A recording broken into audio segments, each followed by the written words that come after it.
नमस्ते प्यारे साथियों, आपका एक बार फिर से स्वागत है कक्षा 8 विषय गणित। आज हम 8वें अध्याय बीजीय व्यंजक एवं सर्वसमीक्षाओं की चर्चा करेंगे।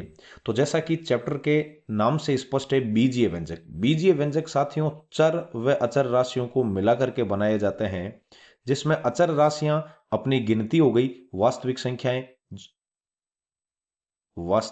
संख्याएं हो गई, और जो चर राशियां हैं जिनका मान हर प्रश्न में बदलता रहता है, जिसे हम इंग्लिश की एबीसीडी से लिखते हैं, और उसमें भी ए से लेकर के एम तक के जो 13 वर्ड है उनको हम लोग इस अचर वाले के साथ में काउंट करते हैं या उनके अंदर इनका ज़्यादा उपयोग करते हैं। जबकि एन से लेकर के जेड तक की जो संख्याएं हैं, बाकी की बची हुई 13 अल्फ़ाबेट है, इनका हम लोग उपयोग है वो चर राशियों में करते हैं। चर से स्पष्ट है, ऐसी संख्याएं जो हर प्रश्न में बदलती रहती है। मारवाड़ी में याद रखने के लिए चर का मतलब चरने वाले, जो हर प्रश्न में अलग अलग मान चरे, वो अपने यहाँ चर है। तो अचर व चर इनको मिला करके कोई भी व्यंजक बनाया जाता है, उसको हम लोग बीजीय व्यंजक बोलते हैं। बीजीय व्यंजकों के तहत यदि हमें योग करना है तो एक जैसे चर वाले जो बीजीय व्यंजक है, एक जैसे, याद रखना, एक जैसे जो चर वाले बीजीय व्यंजक है वो अपने सजातीय, एक ही जाति वाले सजातीय बीजीय व्यंजक कहलाते हैं। और बीजीय व्यंजकों में योग केवल और केवल एक जैसे व्यंजकों में ही होगा, मतलब सजातीय व्यंजकों को ही आप जोड़ और घटा सकते हो। तो चलिए ऐसे एक दो अच्छे से क्वेश्चन लेकर के और इसको स्पष्ट किया जाए। एक्सरसाइज 8.1 का अपना जो पहला प्रश्न है वो बोल रहा है, निम्नलिखित का योग कीजिए। जिसमें देखिए पहला प्रश्न मैं ले रहा हूं आपके यहां, a b minus b c, ये इसका पहला व्यंजक हो गया। इसमें हमें जोड़ना है दूसरा बी सी माइनस सी ए, और फिर इसमें जोड़ना है आगे जाकर के तीसरा सी ए माइनस ए बी। तो साथियों जहां कोमा लगी है वहां हल के अंदर हम लोग जोड़ का निशान लगा देंगे, क्योंकि हमें जोड़ना है। तो पहला व्यंजक हो गया अपना ए बी माइनस और बी सी। फिर हमने क्या किया, फिर हमने दूसरा व्यंजक ले लिया यहाँ, और मैंने लिख दिया बीच में प्लस, और दूसरा व्यंजक हो गया अपना बी सी माइनस और सी ए। अगला फिर से आपके कोमा है, उसकी जगह इसमें तीसरा व्यंजक जोड़ना है, तो हम लोग यहां पर भी प्लस कर देते हैं, और तीसरा व्यंजक हो गया अपने सी ए माइनस ए बी। अब एक जैसे सजातीय या एक जैसे जो व्यंजक है उनको हम लोग पास पास में लिखेंगे। तो मुझे ऐसा लग रहा है इसमें ए बी दो बार आया हुआ है, एक बार सबसे पहले और एक बार सबसे अंत में। तो हमने ए बी के पास में माइनस वाला ए बी लिख दिया। दूसरा व्यंजक अपने माइनस बी सी है, इसके पास पीछे ऑलरेडी प्लस बी सी पड़ा है, और यह माइनस का सी ए है और ये प्लस का सी ए है। तो ए बी में से जब ए बी चला जाएगा साथियों, पीछे जीरो बचेगा, और इस प्लस के बी सी में से ये माइनस का बी सी चला जाएगा तो भी जीरो बचेगा, और प्लस के सी ए में से माइनस का सी ए चला जाएगा तो भी जीरो बचेगा। तो इसका जो फाइनल आंसर है वो अपने जीरो आएगा। गणित में हम ऐसे भी करते हैं कि ये प्लस का ए बी माइनस का ए बी कट गया, प्लस का बी सी माइनस का बी सी कट गया, और प्लस का सी ए और माइनस का सी ए कट गया। तो इस प्रकार अपने यहाँ जीरो आंसर बचा है। चलिए देखते हैं इसका दूसरा प्रश्न हमें क्या बोल रहा है। चलिए दूसरे में हमें दिया हुआ है a माइनस बी और प्लस ए बी, ये पहला व्यंजक हो गया। दूसरा व्यंजक हो गया b माइनस सी और प्लस बी सी, और तीसरा व्यंजक हो गया c माइनस ए और प्लस ए सी। इसको जब हम हल करेंगे तो हल करते समय a माइनस बी और प्लस का अपना ए बी है, कोमा को हटा करके प्लस लगा दिया, क्योंकि दूसरा व्यंजक इसमें जोड़ना है, माइनस सी और प्लस बी सी। इसमें तीसरा व्यंजक जब हम जोड़ेंगे तो ये हो जाएगा सी माइनस ए और प्लस का ए सी। अब हम ऐसा करें कि एक जैसे व्यंजकों को साथ साथ रखें, तो ये है अपना प्लस का ए और ये हो गया अपना माइनस का ए। इन दोनों को मैंने पास पास में लिख दिया। फिर ये माइनस का बी है तो ये माइनस बी और ये प्लस बी, इन दोनों को भी पास पास में लिख दिया। फिर ये माइनस सी और ये प्लस सी, ये भी आपके दोनों पास पास हो गए। और ये a b plus b c और प्लस ए सी, इन तीनों को मैंने सबसे बाद में लिख दिया, a b plus b c और प्लस हो गया ए सी। यहां साथियों ए में से ए चला गया जीरो, बी में से बी चला गया जीरो, और सी में से सी चला गया जीरो। तो ये हो गया जीरो प्लस अपना a b plus b c और प्लस का सी ए। तो इस तरीके से जीरो किसी भी संख्या में जोड़ोगे तो वही रहेगा। तो अपना जो आंसर है वो a b plus b c और प्लस सी आ गया। चलिए देखते हैं इसी का तीसरा प्रश्न हम। चलिए तीसरा हमें बोल रहा है 2p² q की घात 2 -3pq प्लस 4 में दूसरा व्यंजक हमें 5 + 7pq -3p² 2 q की घात 2 जोड़नी है। तो साथियों मैं इसको कुछ इस तरीके से भी हल कर सकता हूं, 2p² 2 q की घात 2 -3pq और फिर प्लस का है अपने पास 4। इस दूसरे व्यंजक में से p की घात 2 q की घात 2 को मैंने उसके जो आगे गुणांक है उसके सहित मैंने यहाँ लाके रख दिया, -3p की घात 2 q की घात 2। फिर 7pq ले लिया प्लस का, 7pq को pq के नीचे लिख दिया और अचर जो संख्या है 5 उसको 4 के नीचे लिख दिया। जैसे ही हम इसको जोड़ेंगे, जोड़ने पर कोई चिन्ह चेंज नहीं होते हैं साथियों। यहाँ आपके -3p² है और ये प्लस का 2p² है, तो 3 में से 2 चले जाएंगे, पीछे बच जाएगा p²q² और 3 माइनस का था और 2 प्लस का है, तो यहाँ पर माइनस बच जाएगा, माइनस वाला संख्यात्मक मान में बड़ा है। अब यहाँ 7pq में से जब 3pq चले जाएंगे तो पीछे बच जाएंगे अपने प्लस के 4pq और ये 4 और 5 जुड़ के हो जाएंगे 9। तो इस तरीके से अपना ये आंसर हो गया। चलिए देखते हैं पहले का आखिरी क्वेश्चन, चौथा। चलिए चौथा प्रश्न हमें बोल रहा है l की घात 2 + m की घात 2 में हमें दूसरा व्यंजक जोड़ना है m की घात 2 + n की घात 2। इसमें तीसरा व्यंजक जोड़ना है n की घात 2 + l की घात 2 और इसमें चौथा व्यंजक जोड़ना है 2lm + 2mn + 2nl। तो साथियों हम क्या करते हैं, पहले लिख देते हैं अपने l की घात 2 और फिर प्लस m की घात 2। इसमें दूसरा व्यंजक जोड़ रहे हैं तो दूसरा व्यंजक अपने m की घात 2 और n की घात 2 है उसको जोड़ दिया। फिर इसी में तीसरा व्यंजक जोड़ दिया हमने n की घात 2 और प्लस l की घात 2, मतलब कोमा हटाए जा रहे हैं और प्लस लगाए जा रहे हैं। चौथा व्यंजक अपने हो गया यहाँ 2lm और उसमें 2mn और साथ में है 2nl। यहाँ जब हम ध्यान से देखें एक जैसे पदों को एक साथ लिखने की कोशिश करें तो ये l² और ये अपना l², ये दोनों एक साथ लिख दूं मैं इनको। तो यहाँ सबसे पहले लिख दिया मैंने l की घात 2 और प्लस l की घात 2।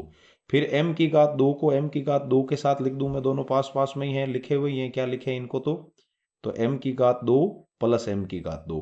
फिर ये वाले जो दोनों n है, n की घात 2 है, ये भी साथ साथ आ जाएंगे साथियों, तो n की घात 2 और प्लस n की घात 2 और पीछे वाला एज इट इज अपने 2lm, उसके बाद 2mn और उसके बाद 2nl पड़े हैं। अब यदि ध्यान से देखें तो l² और l² अपने पास जुड़ के 2l² हो गया, m² और m² जुड़ के भी अपने पास 2m² हो गया और n² और n² जुड़ के भी अपने पास 2n² हो जाएंगे और ये हो गया अपने 2lm + 2mn और प्लस का है 2nl। तो इन सब में से 2 कॉमन आ रहा है तो हम 2 कॉमन ले लेंगे और यहाँ बच जाएगा l की घात 2 प्लस m की घात 2 प्लस n की घात 2 और 2lm में से भी 2 बार चला गया तो पीछे बच गया lm, फिर बच गया mn और लास्ट में हो जाएगा अपने nl। इस तरीके से अपने इन चारों व्यंजकों को जोड़ दिया और ये अपना एकदम करेक्ट आंसर है। चलिए देखते हैं आज का दूसरा प्रश्न। दूसरे में 3 प्रश्न दिए हुए हैं साथियों, जिसका पहला प्रश्न हमें बोल रहा है और ए के हल में मैं पहला व्यंजक है वो लिख देता हूं 12a, फिर हो गया अपने माइनस का 9ab और उसके बाद हो गया प्लस का 5b और माइनस का 3। अब इसमें जो दूसरा व्यंजक है इसमें सजातीय पद छांटिए। सजातीय पद छाटेंगे तो 4a को a वाले के नीचे लिख देंगे और फिर -7ab है तो इसको भी -9ab के नीचे ले जाके रख दिया। ये सब एक जैसे पद एक साथ ले रहे हैं। फिर +3b को 5b के नीचे ले जाके रख दिया और यहां जो प्लस का 12 था वो -3 के नीचे आ गया। प्यारे बच्चों, अब हमें पहले व्यंजक में से दूसरा व्यंजक घटाना है, तो घटाने पर नीचे वाला जो व्यंजक है इसके सारे ही चिन्ह हो जाएंगे अपने चेंज। तो जैसे ही हम चिन्ह चेंज करेंगे, ये 4a प्लस का है, घटाने पर हो जाएगा माइनस का, 7 माइनस का है, ये हो जाएगा प्लस का, प्लस के 3 बी आपके माइनस के हो जाएंगे और प्लस का 12 भी आपके या माइनस का 12 हो जाएगा। बचे आपके 8a, प्लस का 7ab है, माइनस के 9ab है, प्लस माइनस को छोड़ो दोनों अलग अलग चिन्ह है, तो 9 में से 7 2 बड़ा है तो यहाँ 2ab लिख दिया और 9 के आगे चिन्ह माइनस था तो हम यहाँ माइनस लिख देंगे। अब 5b में से 3b चले गए, पीछे बच गए प्लस के 2b और माइनस के ही 3 है और माइनस के ही 12 है, तो इस तरीके से जुड़ के अपने माइनस के 15 हो जाएंगे और ये अपना करेक्ट आंसर हो गया। चलिए दूसरे का बी हमें बोल रहा है साथियों 5xy, हल के अंदर 5xy माइनस 2yz और माइनस 2zx और प्लस के 10xy और z में जो दूसरा व्यंजक है जिसमें हमें 3xy, तो xy वाले को xy वाले के नीचे लिख दिया 3xy, फिर है प्लस का 5yz, तो इसको लिख दिया हमने यहाँ प्लस का 5yz, और फिर है माइनस का 7zx, ये हमने कर दिया माइनस का 7zx। इसमें से पहले व्यंजक में से दूसरा व्यंजक घटाना है साथियों, तो घटा देंगे। घटाने पर चिन्ह होते हैं चेंज, हम जानते हैं प्लस वाला माइनस का हो गया, ये भी प्लस वाला माइनस का हो गया, लेकिन ये माइनस वाला हो गया अपना प्लस वाला। अब देखिए 5xy में से 3xy घट गए, पीछे बच गए 2xy, ये माइनस का ही 5yz है, माइनस का ही 2yz है, तो माइनस ही रहेगा, और 5 और 2 हो गए आपके 7yz।